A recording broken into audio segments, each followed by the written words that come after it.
Hello and welcome or welcome back to my channel. My name is David Novak. An irrevocable sadness accompanies the passage of time. I went to dinner with some friends.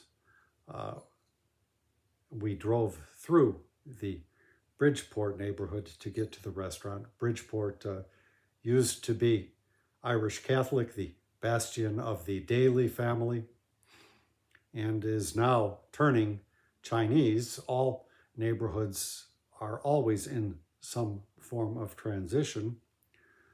So new restaurants are opening up, and we went to a restaurant that would not have been there just several years ago. Now the table was, aside from myself, filled with old residents of Chicago, Chinatown. And the constitution of Chinatown, or the constituency of Chinatown, was different. The original immigrants or inhabitants were people from the southern part of China, speakers of Cantonese or Toisanese, and the new immigrants are mainly Mandarin speakers. Of course, Mandarin is extending its reach all over China. But the tenor of Chinatown is changing, although that, of course, is one of the factors keeping it vital. Chinatowns across the USA are dwindling and declining, but Chicago maintains a robust Chinatown. So one woman was granddaughter of one of the very original founders of Chinatown. Chinatown was established, I believe, around the streets Clark and Van Buren, and it started to grow up, but then the property value, being so adjacent to the loop, started to rise, and all of those people were pushed out, and so moved to Wentworth, which is the only Chicago Chinatown that I have known.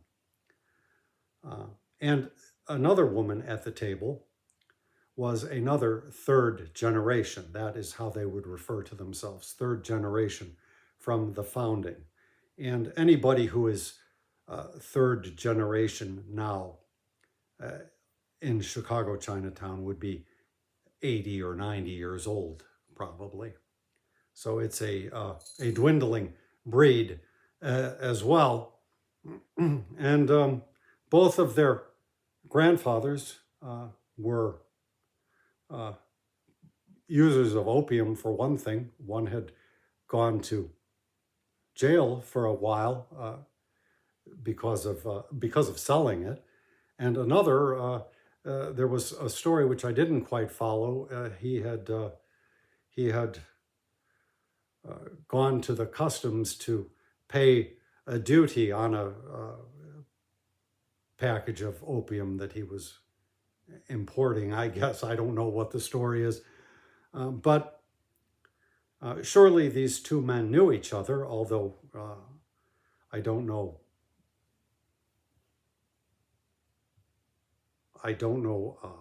how well, probably pretty well. In fact, afterward we went to this couple's house, and there was a photo of I believe that the grandparents all dressed up.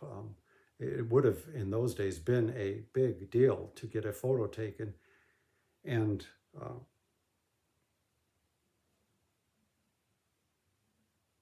somebody else recognized the photo as almost the likeness of one in her family, the other woman that I was talking about.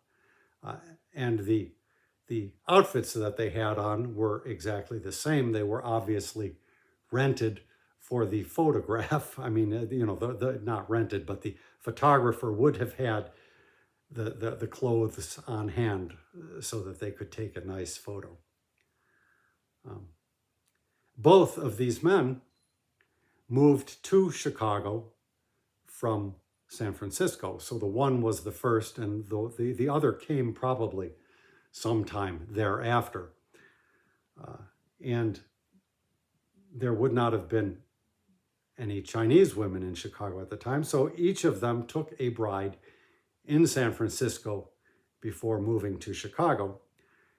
Each of them were in their 40s when they moved, and their brides were 15. Each of them had wives and families of some sort back in China. It was common if a son was going to be emigrating to parts unknown, or well, parts known, but I was going to say to the U.S., but they went from China to different places, to Australia and so forth. But it would be the thing to have them get married before they left, so that they would have a tie to the homeland and to the family. And these men carved out lives for themselves in Chicago. And after the jokes about them, I don't know, passing the opium ball or whatever together, it was, one would assume they associated. They became stalwarts of the community. And so I was at table with their two respective granddaughters, amongst wider families that they left. And the thought occurred to me on BookTube. There's been a lot of conversation about Cormac McCarthy, who revelations came out within the last week or so that when he was in his 40s, he hooked up with a young woman who was 16. When she was 17, he took her to Mexico and they became intimate.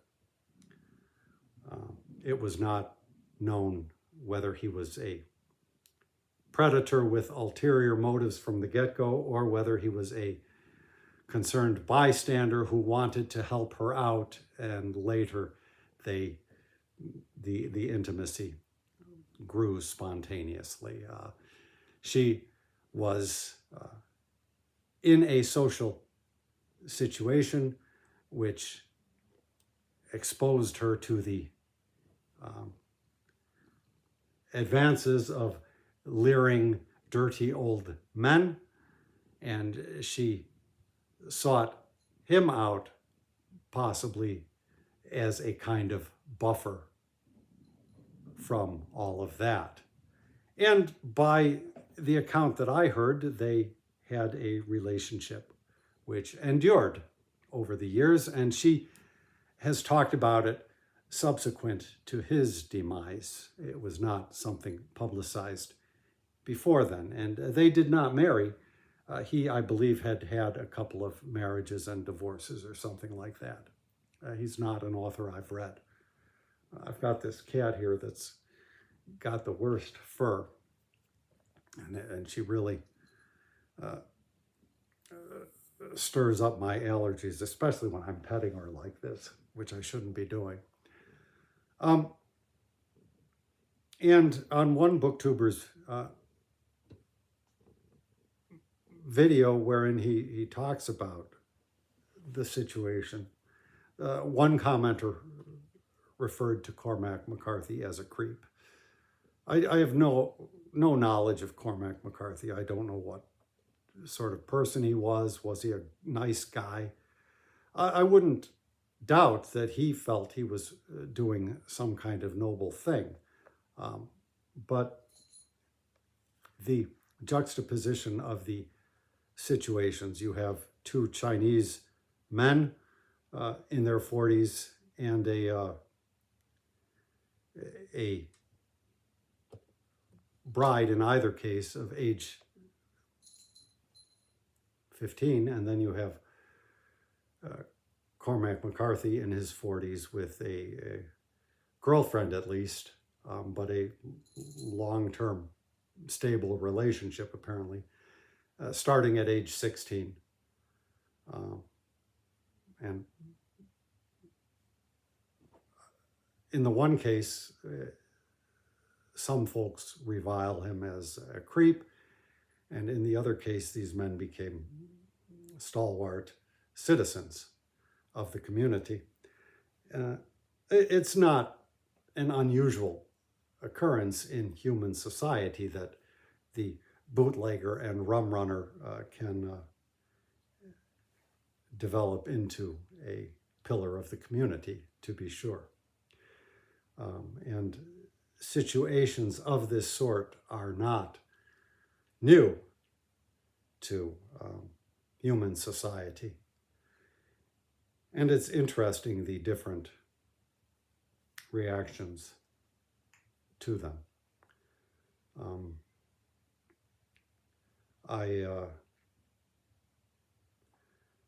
There were a lot of tales that went across that table.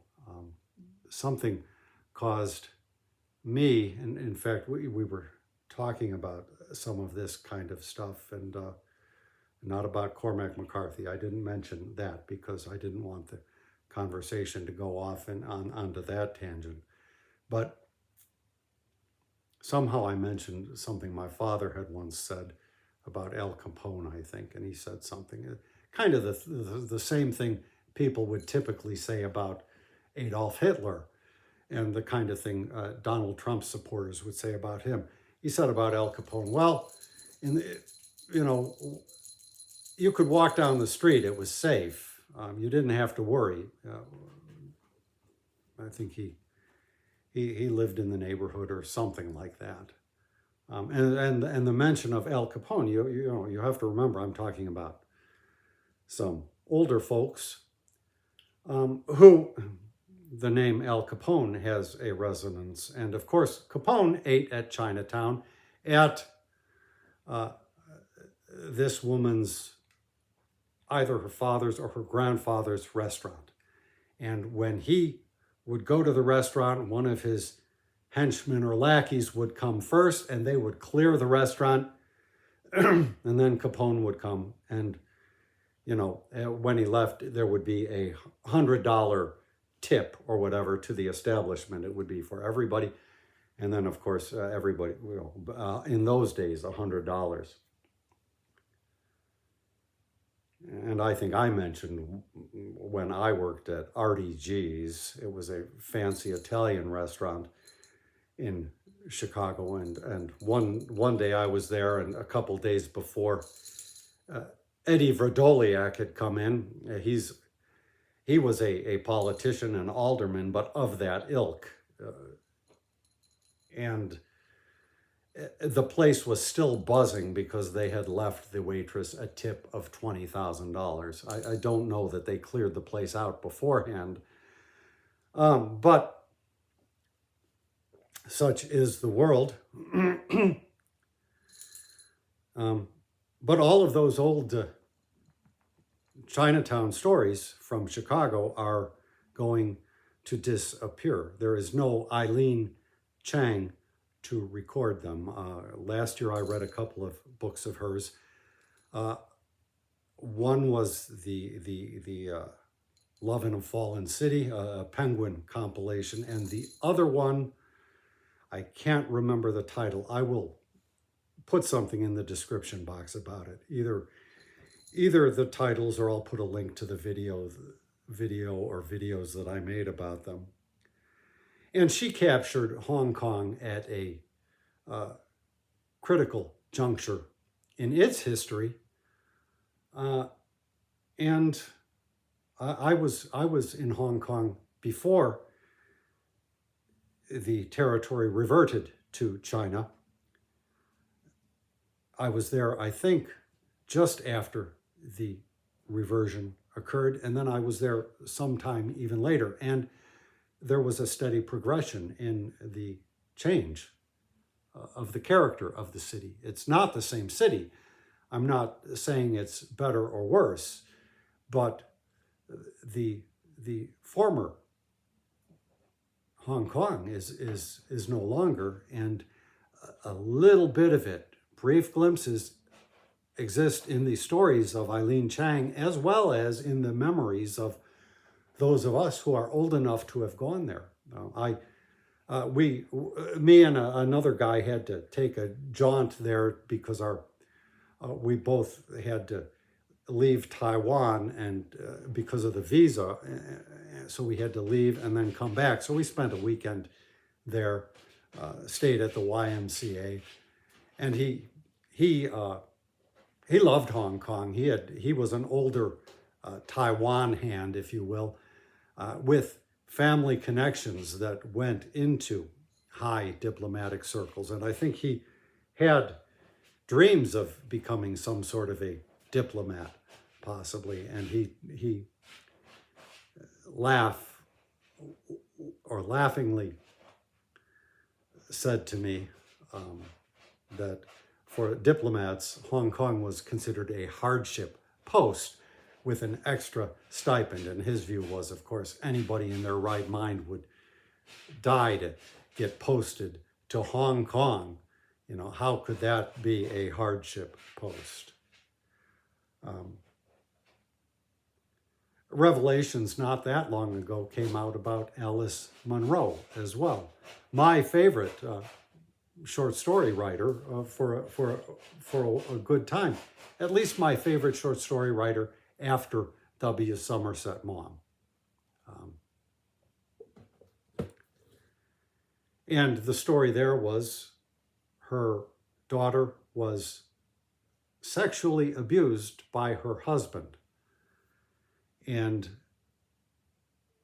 Alice Munro took no active role in defending her daughter or protecting her daughter or removing her from that situation. One has the sense that she looked the other way.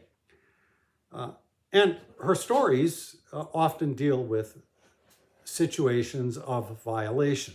The first story of hers, which I read, was titled The Office. Something in the back of a college textbook, a college anthology. It was not a story assigned to us, but it was only a few pages, and I just thought it was marvelous. And it's not a story about sexual abuse, but there is definitely a violation, and Munro always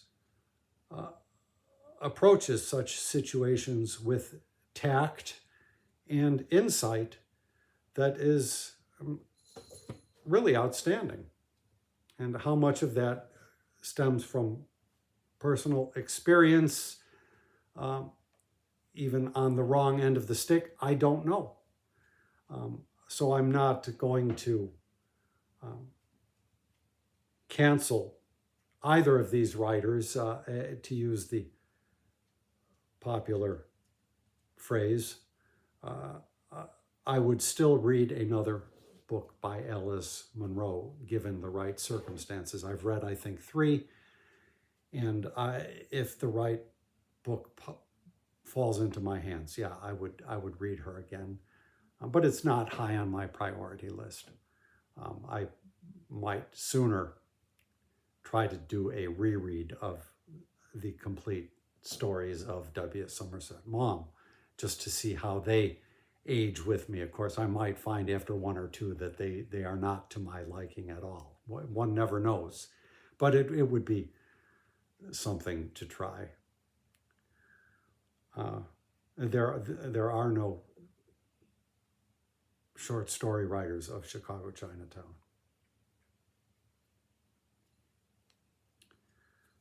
But even in the case where stories are written, nothing is lasting. And that is where the sadness, at least to a person with some retrospective capabilities